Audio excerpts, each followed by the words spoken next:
बिस्मिल्लाहिर्रहमानिर्रहीम। नाज़रीन, मैं हूं जावेद बलोच। उम्मीद है आप लोग खैरियत होंगे। मामला है आईनी पैकेज का, मामला है जिससे पाकिस्तान की तैनाती का, और मामला है मुल्क में दहशतगर्दी का। इस पर हम आज बात करने जा रहे हैं। आईनी पैकेज हुकूमत ने तैयार कर लिया है, ड्राफ्ट तैयार है, लेकिन जो तहरीक इंसाफ वो मुख्तलिफ सियासी जमातों हों वो नहीं मान रही, वो इकट्ठी नहीं हो पा रही, और जो नंबर गेम है वो पूरी नहीं हो पा रही हुकूमत से। मामला स्पेशल सीट्स का भी है कि इलेक्शन कमीशन जो है वो किस तरफ बैठता है, उसका ऊँट क्या सुप्रीम कोर्ट के फैसले पर अमल दरामद होगा या जो पार्लियामान का बनाया हुआ कानून है उस पर इलेक्शन कमीशन फैसला करेगा। आज भी इलेक्शन कमीशन किसी रिजल्ट पे पहुंचे बगैर उसका इलाज ख़त्म हो गया। ये बड़ी तशवीशनाक बात है कि लोग बातें कर रहे हैं, लोग डिस्कस कर रहे हैं कि आखिर ये मामला हल क्यों नहीं हो रहा। जो भी होना है, स्पेशल सीट किसको मिलनी है, किसको नहीं मिलनी, फैसले पर अमल दरामद होना है नहीं होना, फैसला हो जाए। नाज़रीन, फिर हम बात करने जा रहे हैं कि आज एक और बड़ी अहम खबर बलूचिस्तान से कि अदीला बलोच नामी एक ख़ातून जो अपने आप को खुदकश बम्बार उसने बनाया और उस हमला करने की कोशिश की, वो पकड़ी गई तुरबत से, और उसने आज एहसास ज़िम्मेदारी का मुजाहरा करते हुए कौमी धारे में शामिल हुई और एक प्रेस कॉन्फ्रेंस की अपने वालिदैन के साथ, और ये इतराफ़ किया कि वाकई उसे वर्गलाया गया था। पढ़ी लिखी खातून है, क्वालिफाइड नर्स है जो है, लेकिन जब उसे वर्गलाया गया तो पहाड़ों पर जाकर पता चला कि नहीं, असल बात कुछ और है। हमें वर्गलाया जा रहा है, हमें बहलाया फुसलाया जा रहा है, और हमें सबज बाग दिखा के जो है दहशतगर्द अपने चुंगल में फंसाने की कोशिश कर रहे हैं। इस पर भी बात करेंगे। हमारे साथ मौजूद होंगे खुर्रम दस्तगीर साहब, पाकिस्तान मुस्लिम लीग नून से तल्लुक़ है उनका। खुर्रम साहब, आपका बहुत शुक्रिया। शहब शाहीन साहब होंगे, इसके साथ पलोशा खान होंगी, और फिर ब्रिगेडियर रिटायर्ड मसूद अहमद खान साहब होंगे जो बात करेंगे बलूचिस्तान के इशू पर। खुर्रम साहब, मैं आपकी तरफ आता हूँ। सर, मुझे बताइएगा कि आईनी पैकेज सर तैयार है, ड्राफ्ट तैयार है, आप बात कर रहे हैं तहरीक इंसाफ से भी, मौलाना फजल रहमान साहब से भी बात हो रही है, तो क्यों नहीं सर सियासी जमातें एक पेज पे आ रही सर? जी, सियासी जमातों का अपना अपना नजरिया है और वो मुख्तलिफ औकात में अपने अपने नजरिए के मुताबिक फैसला करती हैं। यहाँ एक हमारे सामने मामला दरपेश है कि अदलिया के मामलात में पिछले कुछ सालों से एक ऐसी बिगाड़ पैदा हुआ है, एक खास पार्टी की तरफ झुकाव की वजह से, जिसकी वजह से अब पूरा जो निज़ाम है उसके ऊपर सवालात उठ रहे हैं। और जो अदलिया की एक साख होनी चाहिए, एक क्रेडिबिलिटी होनी चाहिए, उस पर बड़े गंभीर सवाल हैं। वो आज से नहीं पैदा हुए, वो पिछले कुछ सालों से पैदा हो रहे हैं। जब से खास तौर पे अगर आपके नाजरीन को याद हो, 7 साल पहले पैनामा की जजमेंट आई थी जिसमें वज़ीर आज़म नवाज शरीफ को एक बड़े ही नाहक और गैर मुनसिफाना फैसले के जरिए नाअहल किया गया था। तो अब ये मामला एक दूसरा ये भी है कि आईन एक जिंदा दस्तावेज है, उसमें आखिरी जो बड़ी तरमीम थी वो आज से 14 साल पहले हुई थी। 14 साल के सबक भी हमने सीखे हैं मुख्तलिफ हवालों से, तो उसका भी एक जो रिफ्लेक्शन है वो आपको इस आईनी तरमीम में नजर आएगा। और कोशिश यही है, और ये ऐन जमहूरियत है, कि जब तक आपके पास नंबर्स ना हो आप मुख्तलिफ जमातों के पास जाएं, उन्हें कायल करने की कोशिश करें, और ये कोशिश जारी रखेंगे जब तक कंसेंसस नहीं, कंसेंसस के आप करीब जा सकते हैं, कंसेंसस जरूरी नहीं है, लेकिन उसकी पूरी कोशिश करनी है। और दूसरा ये है कि सियासी जमातों को इस बात पर भी फोकस करना है, जिस तरह की वज़ीर आज़म शहबाज शरीफ ने कहा कि जलसे जुलूस अपनी जगह चलते रहेंगे, लेकिन उससे जो रियासत के और अवाम के मसाइल हैं वो हल नहीं होते। तो ये तो वक्त है, अभी इंतखाबात को 7 महीने हुए, कि हम सब मिलकर कम अज कम आपस में गुफ्तगू तो कर सकें। यहाँ हमने ये देखा है कि जो एक मेजर अपोजिशन है वो तो अवाम के मसाइल पर बात ही नहीं करना चाहते, वो सिर्फ उनकी एक ही गर्दान है और ऑब्सेशन है कि वो अपने बानी चेयरमैन की रिहाई के लिए क्या नारो करना चाहते हैं, एक सौदा करना चाहते हैं। लेकिन यहाँ अवाम के जो असल मसाइल है, और अल्हम्दुलिल्लाह जो सबसे बड़ा मसला था इलेक्शन के वक्त पे, उसमें बहुत ज्यादा बेहतरी आई है, जो कि पाकिस्तान में अशियाए खुर्दोनोश की कीमतों में अब एक ठहराव आ गया, उस तरह वो नहीं बढ़ रही। और आने वाले दिनों में आपने देखा है कि हालात वक्त के साथ साथ इस्तेहकाम की तरफ गए हैं, पाक रुपया भी मुस्तहकम है, पाकिस्तान की जो फॉरेन पोजीशनिंग है वो भी बेहतर है, और अभी तवक्को ये है कि इंशाल्लाह IMF का प्रोग्राम भी जो है वो फाइनल होकर पाकिस्तान को स्टेबिलिटी आएगी। तो स्टेबिलिटी का फायदा तभी है कि वो उसका बराह रास्त उसके जो बेनिफिशियरी हैं वो पाकिस्तान के अवाम हैं। ठीक है खुर्रम साहब, आज तहरीक इंसाफ के बानी चेयरमैन ने ऐलान किया कि वो जस्टिस मंसूर अली शाह साहब के साथ खड़े हैं, उनकी बैक पे हैं और उनका नोटिफिकेशन जो है वो होना चाहिए, वो उनका साथ देंगे। तो सर ये क्यों, ये सियासत किस तरफ जा रही है कि मेरा जज आपका जज, हम उसके साथ खड़े हैं, आप उसके साथ खड़े हैं? नहीं, देखिए ये कोई नई बात नहीं है।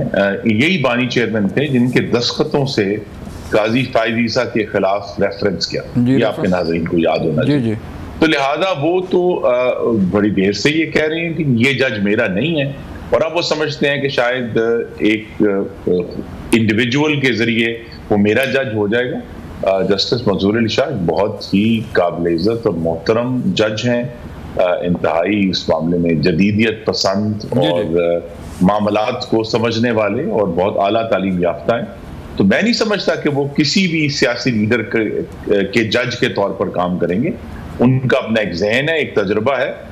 ये एक वक्ती सूरत हाल है जिससे अब आइंदा चंद हफ्तों में हम निकल आएंगे, और ये आईनी तरमीम भी इंशाल्लाह होगी, और दूसरा भी जुडिशल रिफॉर्म है वो होगा, और आपस में मिलकर पार्लियामान के अंदर फैसला होगा। ये जरूर मैं इजहार करना चाहता हूं कि ये बात अब वाजे हो जानी चाहिए कि आइन और कानून के मामले में, बनाने के मामले में, उसको तरमीम करने के मामले में पार्लियामान ही बालादस्त है, और अदालत आलिया जो है वो उस आइन और कानून की रोशनी में अपने फैसले कर सकती है, अपनी रोशनी खुद नहीं जला सकती।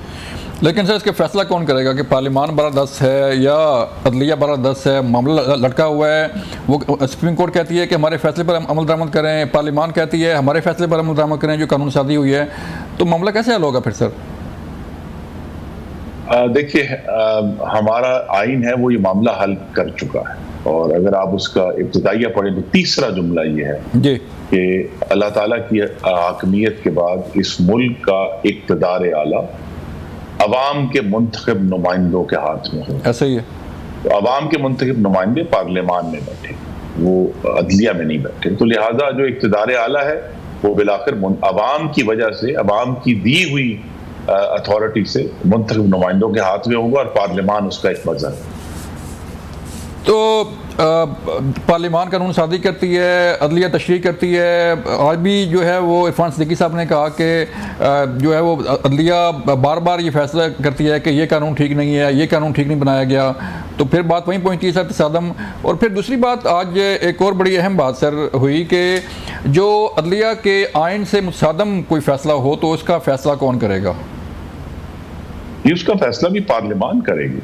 असल तो इशू ये है कि आइन में एक से ज्यादा दफा लिखा गया है कि पाकिस्तान की अदलिया के पास उतनी ही अथॉरिटी, एक जगह अथॉरिटी का लफ्ज़ है, एक जगह पावर का लफ्ज़ है, उतनी ही अथॉरिटी और ताकत है जितनी आइन और कानून दोनों अल्फाज साथ साथ उसको देता है। ये आर्टिकल 175(2) है। ठीक है। तो लिहाजा जो अदलिया का जो जितना भी परव्यू है उसकी डेफिनेशन भी पार्लियामान ने ही करनी है। और ये एक बड़ा जो आपके नाजरीन की इंफॉर्मेशन के लिए कि कोई ऐसा मामला या ऐसी सूरत हाल पैदा हो जाए जिसकी कानून में गुंजाइश ना हो, या जो कानून में उस वक्त ना लिखा हो कि ऐसा हो तो क्या होगा, उस वक्त तक फिर अदलिया उसके ऊपर अपना फैसला देती है। लेकिन जब कानून आ जाता है तो फिर कानून अदलिया के हर फैसले पर बालादस्त है। तो सर जो फैसला नहीं हो पा रहा इलेक्शन कमीशन से, सुप्रीम कोर्ट कह रही है कि हमारे फैसले पर अमल दरामद करें, और पार्लियामान, जैसे कि मैंने पहले कहा कि पार्लियामान बालादस्त है और उसका जो बनाया हुआ कानून है उस पर अमल दरामद करें। तो अगर ये सर 41 सीट्स का मामला हल नहीं होता तो आप समझते हैं कि फिर इलेक्शन कमीशन फंसेगा, कंटेम्प्ट ऑफ कोर्ट की तरफ मामला जाएगा? जी, इलेक्शन कमीशन में भी बहुत बालिग नजर मेंबरान मौजूद हैं, और ये तवक्को है तो वो भी आइन का इब्तिदाइया अगर पढ़ेंगे तो उन पर हालात वाजे हो जाएंगे। अगरचे ये मौका उनसे उस जुर्रत का तकाजा कर रहा है कि आइन पर अमल दरामद भी जुर्रत मांगता है इस वक्त आके, जब इस तरह का तनाव हो जाए। लेकिन मुझे ये तवक्को है कि वो भी बिलाखिर जो पाकिस्तान का कानून है उसी को फॉलो करते हुए अपना फैसला दें। तो खुर्रम साहब, एक और मामला आपने बात की IMF की कि जो है वो पैकेज अनाउंस हो जाएगा। आपने कहा महंगाई भी जो है वो कंट्रोल हो गई है, महंगाई चीज़ें बढ़ नहीं रही, लेकिन अवाम खुश नहीं है सर। अवाम जो है उनको वो कहती है कि रिलीफ नहीं मिल पा रहा, बिजली की कीमतें उनके सरों पर हैं, महंगाई वहीं पे है, IMF कर्जा दे ना दे लेकिन अवाम को कुछ मिलना चाहिए सर। नहीं, देखिए, अगर अवाम को ये सरासीमगी अपनी स्क्रीनों पर नजर आएगी तो उसके जरिए ही फैसला करेंगे। देखिए, आटे की कीमत इस मौसम गर्मा में जो गुजरा है तकरीबन आधी रह गई, एक जिस हाईएस्ट लेवल तक गई थी, और तमाम अशियाए खुर्दोनोश जो हैं वो या अपनी जगह पर उनकी कीमतें खड़ी हैं या कम हुई हैं अक्सर। तो लिहाजा अवाम को रिलीफ तो महसूस हो रहा है। जहां इशू था वहां वफाकी हुकूमत ने भी कोशिश की बिजली के बिलों में रिलीफ देने की, और पंजाब हुकूमत ने तो बहुत सीरियस रिलीफ दिया अब पंजाब में रहने वाले सार्फिन को, तो वहां भी रिलीफ मिला। लेकिन देखिए, एक तरफ है अच्छी खबरें, मैंने आपको बताया महंगाई कम हो गई है, कीमतें जगह पर खड़ी हो गई हैं, स्टॉक एक्सचेंज रोजाना नए रिकॉर्ड कायम कर रहा है, पाकिस्तान का जो डॉलर और रुपए का जो शरे एक्सचेंज है वो स्टेबल है, बल्कि रुपया पिछले कुछ दिनों से मजबूत हो रहा है डॉलर के मुकाबले में। IMF की जब ये अनाउंस हो जाता है एग्रीमेंट, उसके बाद पाकिस्तान का जो फॉरेन एक्सचेंज अकाउंट है, तो हर जगह से इस्तेहकाम की खबरें आ रही हैं। लेकिन ये खबर सवाए मैंने आपके सामने बोली है, पूरे आपको 7 से 11 के मीडिया में कोई अच्छी खबर देता हुआ नहीं नजर आएगा। यहाँ तो यही होगा कि अदलिया में क्या हो रहा है और उसने ये कह दिया। इशू देखिए, पाकिस्तान में आई थिंक अगर मैं खतरात का लिस्ट आउट करूं तो सबसे बड़ा खतरा इस वक्त दहशतगर्दी है। दूसरा खतरा कि कहीं हमें बैरूनी तौर पर तेल की कीमतों की वजह से या किसी और एक्सटर्नल शॉक की वजह से पाकिस्तान की इकोनॉमी को एक और धचका लगे। तीसरा जो है वो हुकूमत की जो अपनी कोalition है, मखलूत हुकूमत, उसकी मजबूती अगर कायम रहती है तो फिर वो, लेकिन उसकी मजबूती का भी एक इशू है कि भी अगर वो चूंकि 3 जमातें हैं वो आपस में खड़ी हैं, तो लिहाजा वहां एक हुकूमत से खतरा हो सकता है। चौथी जगह पर जाकर कहीं हम ये डिस्कशन करते हैं कि जी कोई अदलिया का इशू है या और इशू है, क्योंकि हुकूमत की जो पार्लियामान में इस वक्त अददी अक्सरियत है वो तो मजबूत है और मुस्तहकम है। लेकिन इशू ये है कि अगर रोजाना ये बात होगी, अब देखिए कयास आराइयों पर और खदशात के ऊपर हम चल रहे हैं कि जी नए चीफ जस्टिस आ जाएंगे तो ये हो जाएगा, वो आ जाएंगे तो ये होगा। बिल आखिर जब फैसला होगा तो वो कानून और आइन के मुताबिक होगा, और अगर नहीं होगा, जिस तरह भी सुप्रीम कोर्ट ने अपनी जो 1 हफ्ता पहले वजाहत दी थी जिसमें उन्होंने खुलकर कहा कि जी हम कानून को साइड पर रखते हैं, डी जोरे साइड पर है, डी फैक्टो की बुनियाद पर फैसला होगा। फिर अगर डी फैक्टो की बुनियाद पर होगा तो फिर डी फैक्टो तो पाकिस्तान में 77 सालों में 45 साल फौजी आमरीत भी डी फैक्टो रही है, और अदलिया ने एक दफा नहीं बार बार उस डी फैक्टो को आईनी जवाज फराहम करके उसकी मुआवनत की आमरीत की। तो लिहाजा ये डी फैक्टो की कहानी तो अगर खुल जाएगी अदलिया की तरफ से ही, फिर तो मामला जो है वो मजीद खराब होगा। इसीलिए हमें बिल आखिर कयास पार्लियामान और उसके बुनाए हुए कवानीन पर करना है। एक और अच्छी खबर आप सर दे दें कि वज़ीर आज़म ने कहा है कि IMF की जो कड़ी शराइत थी वो पूरी कर दी, और कुछ का तल्लुक चीन से था उन शराइत के। सर वो बता सकते हैं कि चीन के साथ क्या तल्लुक की शराइत थी? जी नहीं, देखिए ये बात चूंकि एक हसास मामला है, मैं सिर्फ ये कह सकता हूँ कि IMF का 2019 से जब उस वक्त की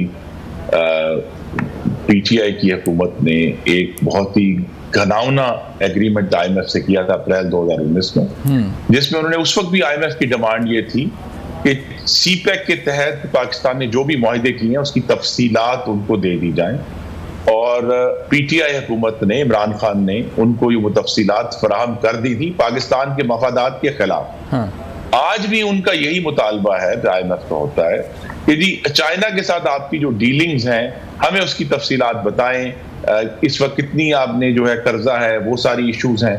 लेकिन अल्हम्दुलिल्लाह मोहम्मद शहबाज शरीफ की जो हुकूमत है इस मामले में मजबूत है। उन्होंने जो इश्यूज IMF डिमांड करती थी कि आप हमें एक कंफर्ट लेवल प्रोवाइड करें कि चाइना के जो लोन्स हैं वो आप दे सकते हैं, तो वो कंफर्ट उनको चाइना की तरफ से प्रोवाइड कर दी गई है।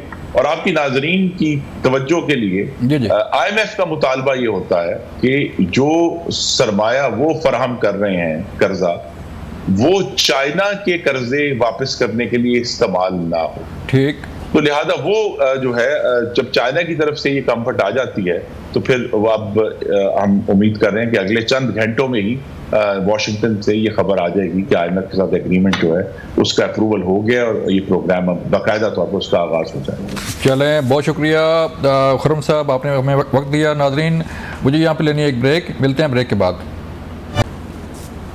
वेलकम बैक नाजरीन, हम बात कर रहे हैं कि सियासत का जो रुख है वो किस तरफ है और जो आईनी तरमीम का पैकेज है वो किस हद तक हुकूमत कामयाब हो पाएगी।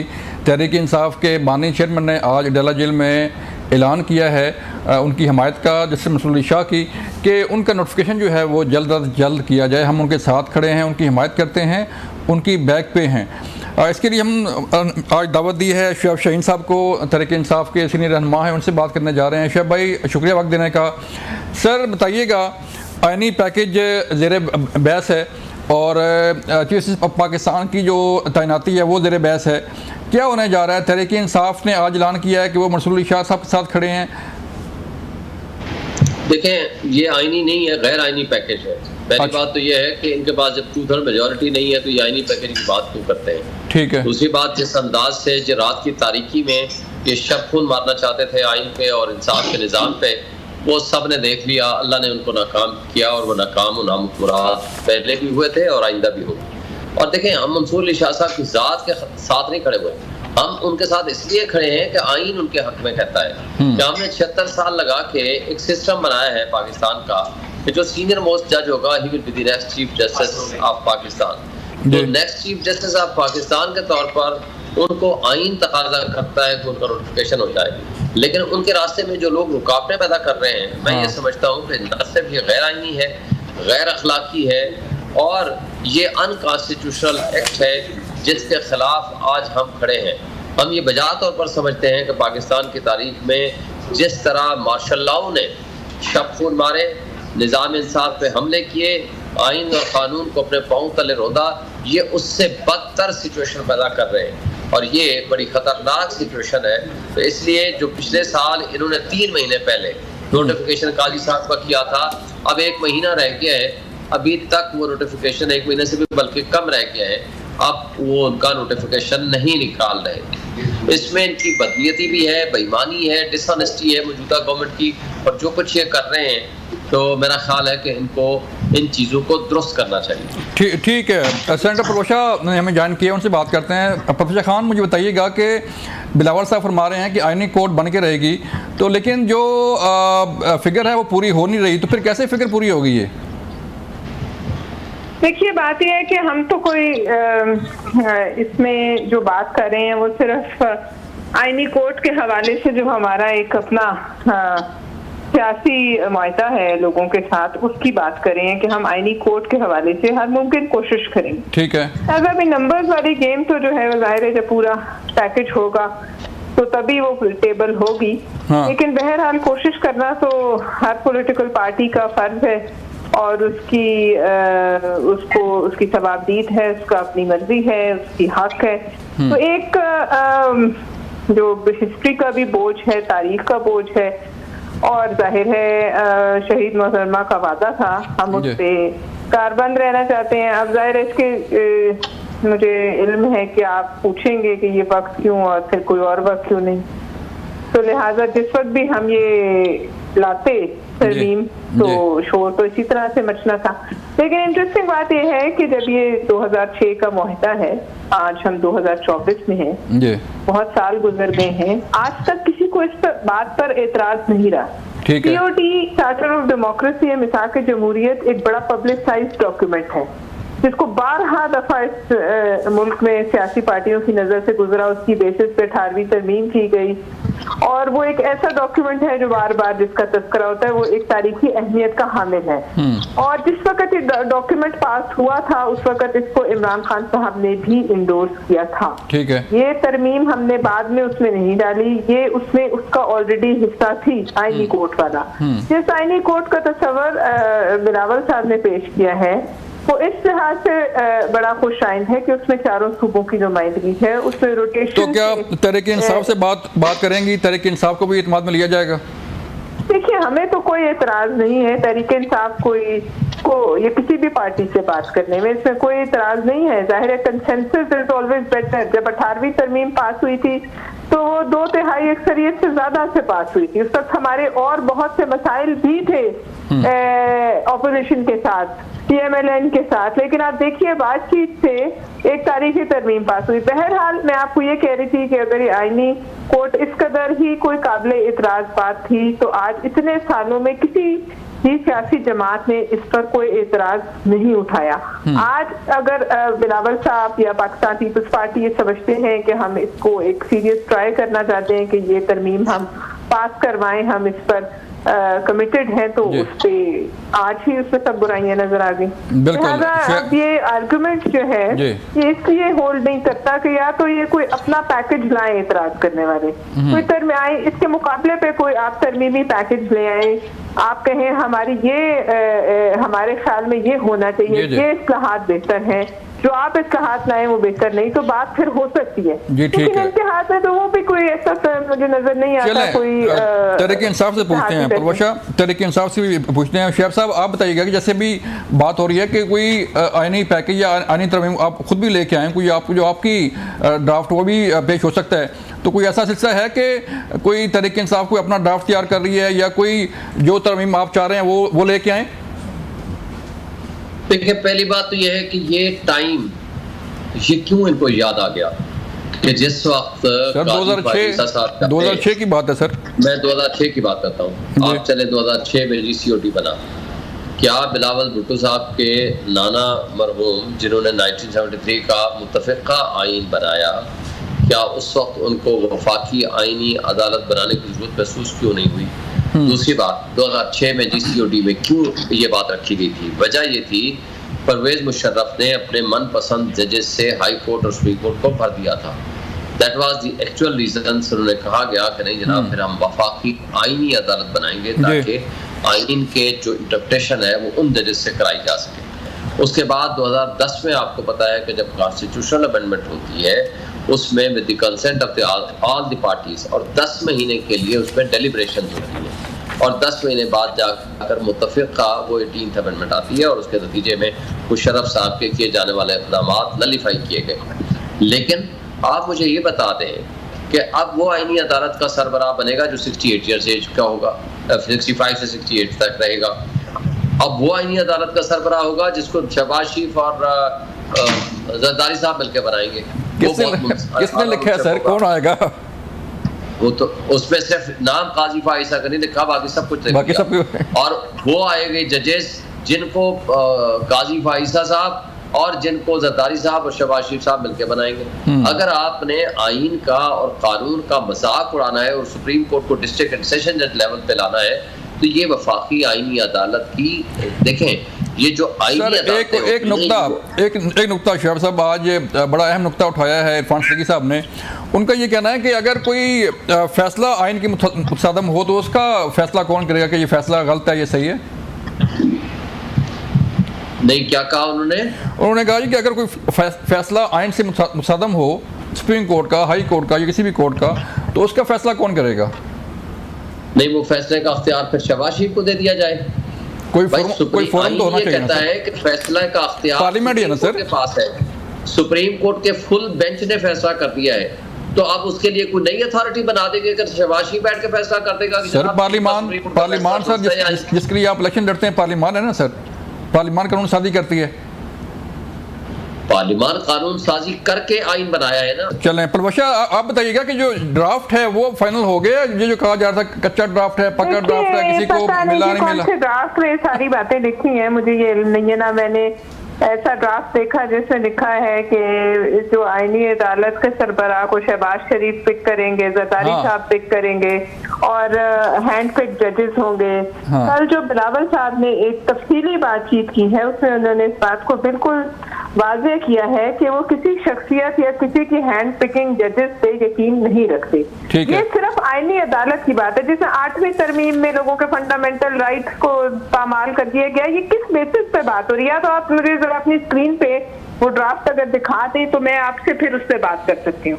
आप ये एक फर्जी जो है गुफ्तगू है। मुझे समझ नहीं आ रही कि अगर इनको कोई ड्राफ्ट है शहीद शाहीन साहब के पास तो वो दिखा दें, उस पर बात कर लेते हैं। अब ये जो कंसेंसस पैदा करने की बात हो रही थी वो क्यों हो रही? तो इसीलिए हो रही थी कि किसी को किसी बात पर एतराज ना रहे। लेकिन ये जो इस किस्म की देख करी बातें उसमें मैं तबसरा इसलिए नहीं कर सकती कि मैंने ऐसा कोई ड्राफ्ट नहीं देखा। मैं आपसे सिर्फ इस वक्त आईनी अदालत पे बात कर रही हूँ। अब उसके जजेस कैसे आएंगे ये भी फैसला हो गया, वो क्यों नहीं बननी चाहिए। मुझे ये बता दें 2006 में आपको याद होगा जब मुशर्रफ की हुकूमत थी और COD साइन हुआ था तो लंदन में एक मीटिंग हुई थी जिसमें असद रईस साहब थे, मौलाना साहब थे, इमरान खान साहब, सबने इसको एंडोर्स किया था। ऐसे ही उस वक्त क्या उनकी जो सियासी सोच थी उसमें ये सब बातें नहीं थी? It is an endorsed document जो इनके लीडर ने जिसको इंडोर्स तारीखी डॉक्यूमेंट को इंडोर्स किया, उसका क्रेडिट भी ये नहीं लेना चाह रहे। खैर ये इनकी मर्जी है। बहरहाल मैं तो सिर्फ ये कहूंगी कि जो हमने एक वादा किया था हमारी शहीद लीडर ने, हमारा पूरा हक है कि हम उस पर एडवोकेट करें, लोगों को तरफ फाइल करें। आप कोशिश कर रहे हैं पलवशा, आप कोशिश कर रहे हैं, लेकिन सबसे अहम बात यह है कि जब तक ये आईनी तरमीम नहीं होती या ये जो स्पेशल सीट्स आपको नहीं मिलती उस वक्त तक ये आईनी तरमीम हो नहीं सकती, नंबर पूरा नहीं होगा। ठीक है, वो एक अंडरस्टूड बात है, लेकिन इसका क्या मतलब है कि हम मतलब लोगों से भी बात ना करें, अपना नुक्ते नजर भी ना पेश करें, जबान बंद कर लेंगे तो नहीं हो सकता ना जी। पॉलिटिकल पार्टी बात करती है, इंटरैक्ट करती है, लोगों तक अपना पैगाम पहुंचाती है। वो अलग बात है कि वो पास होती है या नहीं होती, लेकिन कोशिश करने से तो हमें आप कोई नहीं रोक सकता। बिल्कुल ऐसे ही है, अभी बिल्कुल ऐसे ही है। लेकिन जी आप बोलिए। फंडामेंटल राइट्स हैं लोगों के, ये भी पॉलिटिकल पार्टीज के फंडामेंटल राइट्स ही हैं कि वो अपनी दानिश में अगर कुछ समझती हैं तो वो आवाम तक पहुंचाएं अपना पैगाम। चलें, बहुत शुक्रिया पलवशा हमें वक्त देने का। शेफ शहीन साहब आपका शुक्रिया। नाज़रीन मुझे यहाँ की लेनी है ब्रेक, मिलते हैं ब्रेक के बाद। वेलकम बैक नाज़रीन, हम बात कर रहे थे कि आज बहुत बड़ी खबर सामने आई और एक खुदकश बमबार जो बलूचिस्तान की बेटी है और उसने आज प्रेस कॉन्फ्रेंस की कि उसे कैसे वर्गलाया गया। अदीला बलोच ने अपने वालदैन के हमरा प्रेस कॉन्फ्रेंस करते हुए बताया कि उसे वर्गला कर बहला फुसला कर जो है वो सबक बाग दिखा कर जो है उसकी ब्रेन वॉशिंग की गई और उसे मजबूर किया गया, फिर बाद में ब्लैकमेल करते हुए उसे मजबूर किया गया कि जो है वो खुदकश बमबार जो है वो बन जाए। इस पर बात करने के लिए हमारे साथ मौजूद होंगे ब्रिगेडियर रिटायर्ड मसूद अहमद खान साहब। उनसे बात करते हैं और उनसे पूछेंगे कि इसके पीछे, इस साजिश के पीछे कौन लोग हैं और इसका जो है वो तदारुक कैसे हो सकता है। ब्रिगेडियर साहब बहुत शुक्रिया आपके वक्त का। सर मुझे बताइएगा कि आज अदीला बलोच की प्रेस कॉन्फ्रेंस देखें, इससे पहले माहल बलोच की जो है वो खुदकश बमबार सामने आई वो देखें, उससे पहले कराची यूनिवर्सिटी का वाक़या देखें, फिर सरफराज बंगलजई का वाक़या जो उन्होंने कौमी धारे में शामिल हुआ प्रेस कॉन्फ्रेंस की। तो क्या समझते हैं सर कि ये लोग कैसे इन नौजवान पढ़े लिखे नौजवानों को सर वर्गला के तो उन्हें पहाड़ों पर ले जा के बाद में ब्लैकमेल किया जाता है, उनके वालिदैन को भी? जी हाँ, देखिए पहले तो हमें बलूचिस्तान की इंपॉर्टेंस समझना चाहिए। बलूचिस्तान 45% ऑफ पाकिस्तान है, स्ट्रेटजिकली बड़ा इंपॉर्टेंट है, माइंस एंड मिनरल्स की वजह से इंपॉर्टेंट है, सी पैक की वजह से इंपॉर्टेंट हो गया है और शॉर्टेस्ट एनर्जी कॉरिडोर प्रोवाइड करता है तो सेंट्रल एशियन रिपब्लिक्स को और चाइना को। फिर चाइना की वहाँ पर प्रेजेंस से स्टेट ऑफ हॉर्मुज़ जो पर्शियन गल्फ है या इवन गवादर के डेवलपमेंट की वजह से वो नज़दीक हुआ है।